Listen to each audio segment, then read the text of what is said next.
മരത്തിൻ്റെ പേരെന്താണെന്നറിയോ? നീർമാതളം. അത് വളരെ ഭംഗിയുള്ളൊരു മരമാണ്.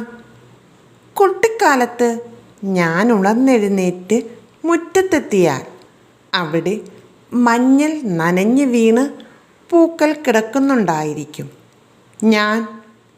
നീ അതെടുത്ത് മണത്തു നോക്കും. വാസനയില്ലെന്നറിഞ്ഞാൽ നിലത്തെറിയും. അതെങ്ങനെ അറിഞ്ഞു? നീർമാതളപ്പൂവിനുള്ളിൽ